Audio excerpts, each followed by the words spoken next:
আসসালামু আলাইকুম প্রিয় শিক্ষার্থীরা, আশা করি তোমরা সকলেই ভালো আছো। তোমাদের যে ক্লাসের প্রতি ভালোবাসা, আমার ক্লাসগুলো দেখছো, তোমরা কমেন্ট করছো, তাতে আমার খুব ভালো লাগছে এবং আমি তোমাদের এই ক্লাসগুলো আরো সুন্দর করে রেকর্ড করার চেষ্টা করছি। আমরা এবার বার্ষিক পরীক্ষার যে প্রস্তুতি আছে সেই প্রস্তুতিটা পুরোটা সম্পূর্ণ করব খুব সুন্দরভাবে। কোথাও যদি তোমাদের বুঝতে সমস্যা হয় অবশ্যই আমাকে সেটা জানাবা এবং কমেন্ট বক্সে সেটা তোমরা কমেন্ট করবা, আমাদের ফেসবুক গ্রুপে যুক্ত হবা, ফেসবুক পেজে যুক্ত হবা। সব জায়গায় আমরা একটা কমিউনিটি বিল্ড আপ করবো, যার মাধ্যমে আমরা প্রত্যেকে একে অন্যের সহযোগিতা করব। বিশেষ করে আইসিটির ক্ষেত্রে, ডিজিটাল টেকনোলজির ক্ষেত্রে আমরা প্রত্যেকে হেল্প করব। তাহলে চলো আজকের আমরা ক্লাসটা শুরু করি। আজকের আমাদের যে ক্লাসের বিষয়বস্তু হবে সেটা হচ্ছে শিখন অভিজ্ঞতা ৫ চলো নেটওয়ার্কে সংযুক্ত হই।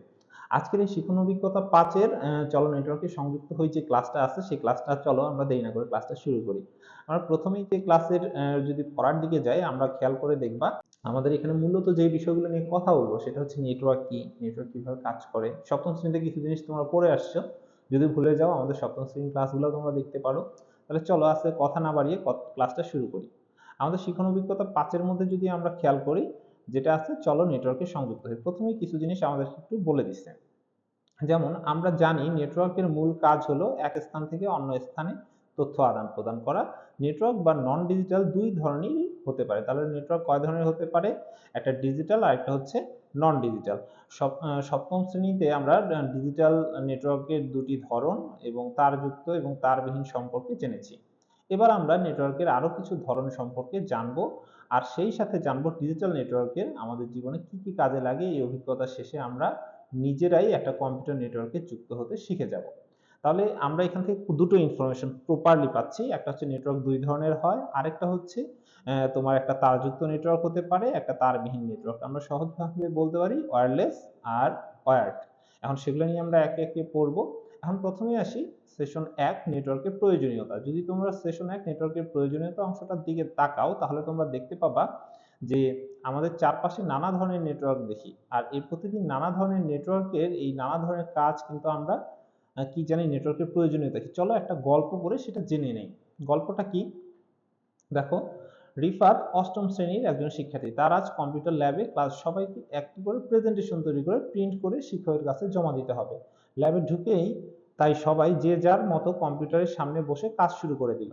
রিফাত তার কম্পিউটারে অন করে দেখলো তার প্রেজেন্টেশন তৈরির জন্য প্রয়োজনীয় একটি সফটওয়্যার সেই কম্পিউটারে ইনস্টল করা নেই।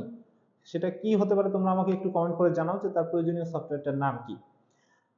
এবং ল্যাবে অন্য কোনো কম্পিউটারও খালি ছিল না যেখানে বসে সে তার কাজটি করতে পারবে। রিফাতে তার সমস্যাটি তার শিক্ষককে এই সমস্যাটির কথাটা জানালেন। শিক্ষক তাকে বললেন বিদ্যালয়ের ক্লাউডে সংযুক্ত হয়ে প্রেজেন্টেশন তৈরির সফটওয়্যারটি ব্যবহার করা যাবে। তারপর রিফাত বিদ্যালয়ের ক্লাউডে সংযুক্ত হয়ে প্রেজেন্টেশন তৈরির কাজ শুরু করলো। এখানে একটা ওয়ার্ডের দিকে খুব মনোযোগ দাও, ক্লাউড। বর্তমান সময় এই ক্লাউড একটা বিশাল বড় বিষয় এবং এটা সামনের দিকে আরো বেশি গুরুত্ব পাবে। তারপর প্রেজেন্টেশনের কিছু বিষয় সে ঠিকভাবে বুঝতে পারছিল না। রিফাত ও তার বন্ধু সাকিবকে বলল তার কাছে কিছু ভিডিও আছে, সেগুলো দেখে রিফাত বিষয়গুলো একটু পরিষ্কার ধারণা পাবে। ল্যাবের সকল কম্পিউটারে একই নেটওয়ার্কে যুক্ত থাকায় রিফাত সহজেই তার সাকিবের কম্পিউটারে সেই ভিডিওগুলো তার কম্পিউটারে নিয়ে নেয় এবং তার সেই ভিডিওগুলো দেখে রিফাত সহজেই তার প্রেজেন্টেশনটি তৈরি করে ফেলে। সবার প্রেজেন্টেশনটি তৈরি হয়ে গেলে ল্যাবের নেটওয়ার্কে সংযুক্ত প্রিন্টারটি ব্যবহার করে সবাই তাদের প্রেজেন্টেশনগুলো প্রিন্ট করে শিক্ষকের নিকট জমাও দিয়ে দেয় খুব সহজে। তাহলে এখানে দেখো গল্পটাতে আমরা কি পাচ্ছি, গল্পটাতে পাচ্ছি যে কিভাবে রিফাতের এই সমস্যাটা আসলো। সমস্যাটার মধ্যে সে একটা নেটওয়ার্কের মাধ্যমে, এখানে মূলত ক্লাউড কম্পিউটিং এর কথা বলা আছে, হার্ডওয়্যার শেয়ারের কথা বলা আছে, সফটওয়্যার শেয়ার, ভিডিও শেয়ার, এই বিষয়গুলো নিয়ে কথা আছে। কারণ একটা নেটওয়ার্কের প্রধান কয়েকটা উদ্দেশ্যের মধ্যে এই কাজগুলো থাকে। তাহলে চলো আমরা একে একে তার পরের অংশগুলোতে যাই। তারপরে দেখো, সেদিন বিকালবেলা রিফাতের জানান যে তার প্রেজেন্টেশনটি কিছু ভুল ছিল। সে ভুলগুলো শুধরে নিয়ে প্রেজেন্টেশনটি সেদিনের মাঝে আবার জমা দেয়। কিন্তু ততক্ষণে বিদ্যালয়ের কম্পিউটার ল্যাব বন্ধ হয়ে গিয়েছিল এবং প্রেজেন্টেশনটির কোনো কপি রিফাতের কাছে ছিল না। তাই শিক্ষকের সাথে সে বিদ্যালয়ের ল্যাব চালু থাকা একটি কম্পিউটারে বাসা থেকে রিমোট লগ ইন করে কম্পিউটারের অন্য একটি কম্পিউটারে দূরে থাকা লগ ইন করা। মানে রিমোট লগ ইন কি সেটা আমরা একটু পরেই বুঝবো। করে প্রেজেন্টেশনের ফাইলটি সংগ্রহ করে এবং তাতে প্রয়োজনীয় পরিবর্তন কাছে শিক্ষকের কাছে জমা দেয়। তাহলে দেখো এখানে সে বাসায় বসে পিসি বা তোমার যদি বলা হয় যে ল্যাবের পিসি ব্যবহার করতেছে। এবার এসো রিফাতের গল্প থেকে কম্পিউটার নেটওয়ার্কের প্রয়োজনীয়তা বা সুবিধাগুলো সম্পর্কে জানলাম, সেগুলো ছকে লিখি। এখন আমরা এখানে কি কি সুবিধা পেলাম। যদি বলি প্রথম সুবিধা কি পেলাম, যে দূরে বসে থেকে আমরা একটা তোমার নেটওয়ার্কের সাথে সংযুক্ত হতে পারি, এটা একটা সুবিধা হতে পারে।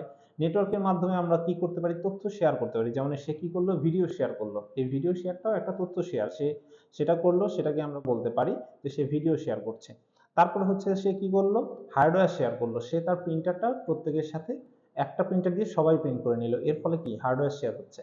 তার পরবর্তীতে সে একটা ক্লাউড কম্পিউটিং এ যুক্ত হলো এবং ক্লাউড কম্পিউটিং এর মাধ্যমে সে নিজের ফাইলটা ওখান থেকে ডাউনলোড করে নিতে পারলো খুব সহজেই।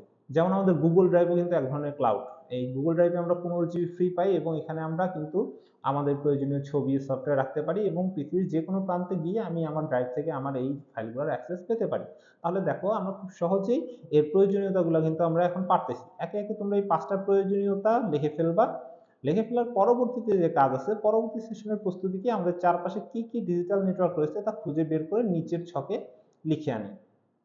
এখন এখানে যে কাজটা দিচ্ছে, যে কি কি ডিজিটাল নেটওয়ার্ক রয়েছে সেই বিষয়টা তোমাকে এখানে লিখতে হবে। এখানে ছক 1 আছে এবং আরেকটা আছে 2। এখন আমাদের চারপাশে কি কি নেটওয়ার্ক থাকতে পারে সেই নেটওয়ার্কগুলো তুমি একে একে এই ছকগুলোতে লিখবা। আমাদের চারপাশে ডিজিটাল নেটওয়ার্ক কি থাকতে পারে, একটা নেটওয়ার্ক যেমন ধরো আমাদের মোবাইল নেটওয়ার্কের থাকতে পারে, আমাদের বাসায় যে ওয়াইফাই রাউটার থাকে সেই রাউটার দিয়েও একটা নেটওয়ার্ক তৈরি করা যায়, সেটার নেটওয়ার্ক থাকতে পারে। তারপরে আমাদের যদি বলি যে আশেপাশে বিভিন্ন রেলওয়ে স্টেশনেও ফ্রি ওয়াইফাই নেটওয়ার্ক থাকে, সেটাতে সুযোগ থাকতে পারে। স্কুলের ল্যাবের নেটওয়ার্ক থাকতে পারে। অনেক সময় আমাদের সবাইকে একসাথে কল করার জন্য তোমার বিশেষ করে ফ্ল্যাট বাসায় তোমার এক ধরনের সিস্টেম থাকে যে টেলিফোন দিয়ে পুরো সবার সাথে যোগাযোগ করা যায় ফ্রিতে, এগুলো একটা নেটওয়ার্ক। এখন এগুলোকে তুমি একটু খুঁজো, চিন্তা করো, করে তুমি সেইগুলাকে সুন্দর করে সাজায় লেখো, লিখলেই তোমার এই ছকটা পূরণ হয়ে যাবে। যেহেতু বার্ষিক পরীক্ষায় তোমাদের একটা কাজ আছে, সেই কাজগুলো কি, যে শ্রেণীর কাজ 10, তারপরে তোমার থাকতেছে এই ছকগুলা পূরণের উপরে 10। আশা করি এই ছকগুলা তোমরা পূরণ করতে পারবা। এখন যদি পূরণ করতে না পারো তাহলে সেক্ষেত্রে আমাদের এখানে কমেন্ট করবা, আমি তোমাদের চেষ্টা করব আমাদের ফেসবুক গ্রুপে এই ছকের উত্তরগুলা দিয়ে দেওয়ার। যদিও আমার উচিত হবে না, কারণ তোমরা নিজেরাই এই ছকগুলো পূরণ করার চেষ্টা করবা, তাহলে আমাদের এই কাজটাকে সম্পূর্ণ করা সম্ভব হবে এবং তাহলে বেটার কিছু হবে। তাহলে আজকের সেশনের ক্লাসটা এই পর্যন্তই। ধন্যবাদ সকলকে। আজকে আমরা ক্লাসটা এখানেই শেষ করব। পরবর্তী ক্লাসে আবার দেখা হবে। আসসালামু আলাইকুম।